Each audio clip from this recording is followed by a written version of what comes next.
Bonjour à tous et bienvenue dans cette nouvelle vidéo. Avec ce nouveau format, je suis très heureux de vous retrouver dans ce nouveau format. Ça fait un petit moment que j'y pense et j'espère vraiment que ça va vous plaire. Rien de bien nouveau, il en existe énormément sur YouTube, mais je vais essayer de vous le faire à ma façon parce que c'est des choses que je regarde énormément sur internet.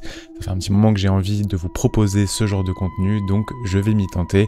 N'hésitez pas à me dire en commentaire si vous en voulez d'autres, ça me fera vraiment plaisir. Puis si ça me correspond pas, c'est pas grave, je vous en voudrais pas. Vu que ma chaîne tourne autour de l'anatomie, du corps humain, de la santé, de la médecine, je vais toujours essayer plus ou moins de vous trouver des sujets qui ont un rapport avec ces sujets-là, corps humain, santé, médecine. Donc j'espère que ça va vous plaire. Et aujourd'hui, nous allons débuter cette série avec un médecin qui a sévi pendant la Seconde Guerre mondiale, mais qui est connu comme un des tueurs en série les plus importants de notre histoire française. Je vais essayer de vous plonger dans cette histoire sordide et glaçante d'un médecin qui paraissait respectable, mais qui n'était en fait qu'un monstre sanguinaire. Voici l'histoire du docteur Marcel Petiot.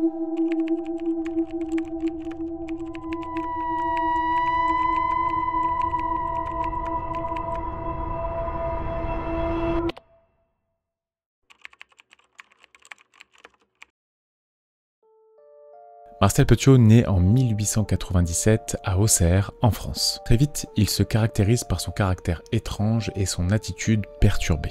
Dès son plus jeune âge, il montre des signes de violence. Il maltraite ses camarades, vole des objets mais ne se fait jamais vraiment arrêter, bien qu'il ait plusieurs fois échappé à la justice. Même si sa famille ne le soutient pas vraiment, il parvient à faire des études de médecine et est diplômé en 1921. Un début de carrière assez prometteur, plutôt basique, mais ce n'est que l'émergence d'une période bien plus sombre.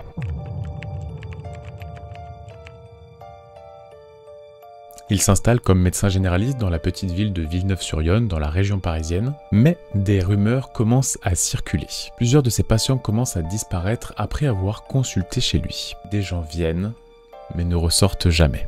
Des familles inquiètes cherchent des réponses, mais Petiot garde son calme.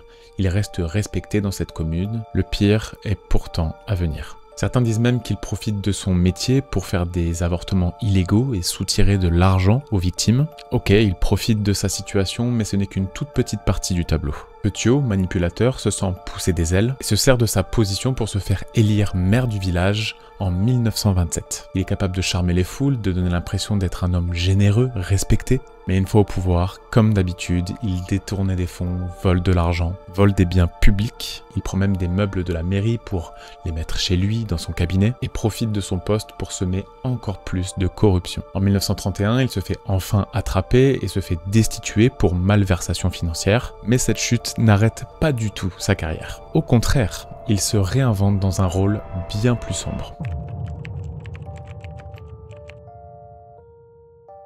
Pour ceux qui ne connaissent pas l'histoire, vous n'êtes pas prêts.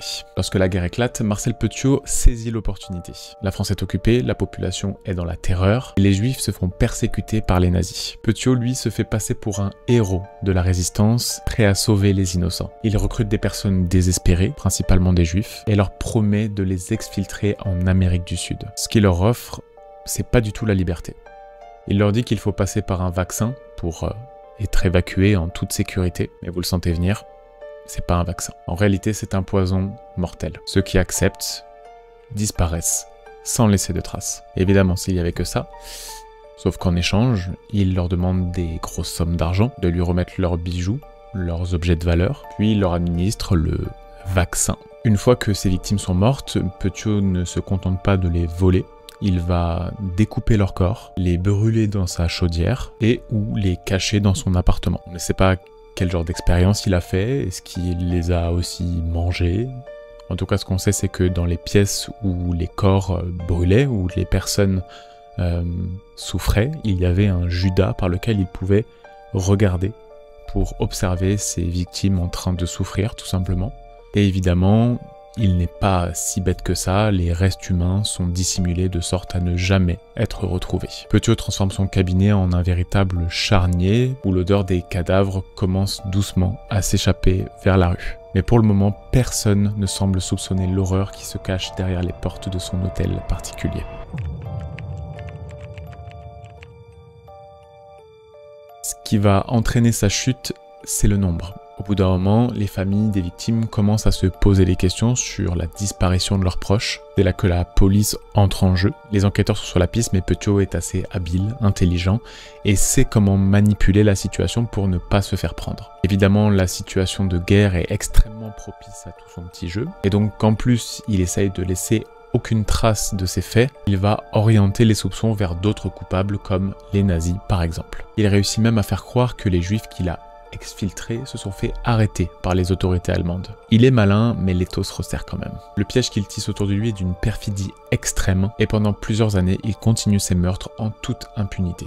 Mais on a beau être le plus intelligent du monde, il y a bien un moment où la vérité se fait savoir. Le 11 mars 1944, une odeur nauséabonde s'échappe de la demeure de Monsieur Petiot. L'odeur de décomposition est si forte que les voisins alertent les autorités. Les pompiers arrivent sur les lieux et défoncent la porte d'entrée. Ce qu'ils découvrent dépasse l'entendement. Des cadavres mutilés, des restes humains entassés, des morceaux de corps humains placés dans des sacs, des os brûlés dans la chaudière. Une scène de cauchemar. Il va tenter de s'enfuir, mais il va rapidement se faire arrêter. Lors de son arrestation, bien évidemment, il va continuer de mentir et se faire passer pour un fervent participant de la résistance, où les seules personnes qu'il a pu tuer ou à qui il a pu faire du mal étaient des fervents collaborateurs nazis. Mais malheureusement pour lui, les preuves sont accablantes. Et les enquêteurs finissent par découvrir la réalité derrière ces actes. Il a tué au moins 63 personnes qu'il a manipulées, volées, torturées et parfois dévorées,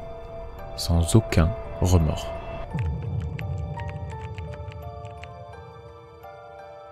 Le procès de Marcel Petiot commence en 1946. On parle d'un des plus grands et des plus populaires procès d'un tueur en série. Ce qui fait assez froid dans le dos, c'est son attitude, son calme déconcertant, parfois même son arrogance. Comme on peut le voir sur les images d'archives, il est assez décontracté, parfois même souriant, ce qui exprime bien ce qu'il peut y avoir au fond de son esprit, au fond de son âme, si tant est qu'il en ait une. Il va étonnamment avouer qu'il a tué toutes ses victimes, mais toujours avec la justification qu'il tuait seulement les ennemis de la France. Sauf qu'il y a tellement de preuves qui ont été récupérées dans son appartement et dans son cabinet que l'accusation est accablante et montre que ces crimes ont été simplement motivés par la perfidie, la cupidité et le plaisir sadique de tuer, tout simplement. Son histoire s'arrête enfin le 25 mai 1946, où il sera exécuté par guillotine, et comme à son habitude, il gardera la même attitude jusqu'à la fin. On parle d'un sourire détestable jusqu'à la dernière seconde, où il aurait prononcé cette phrase juste avant de mourir. « Messieurs, je suis prêt ». Marcel Petiot restera gravé à jamais dans l'histoire des tueurs en série français, connu comme l'un des criminels les plus diaboliques de la Seconde Guerre mondiale. C'est un homme qui a profité du chaos de l'occupation pour assouvir ses pulsions meurtrières, tout en manipulant ceux qui cherchaient à fuir l'horreur des nazis. À quel point la peur peut-elle mener un homme à devenir un monstre? La frontière entre le sauveur et le bourreau est parfois d'une minceur inquiétante.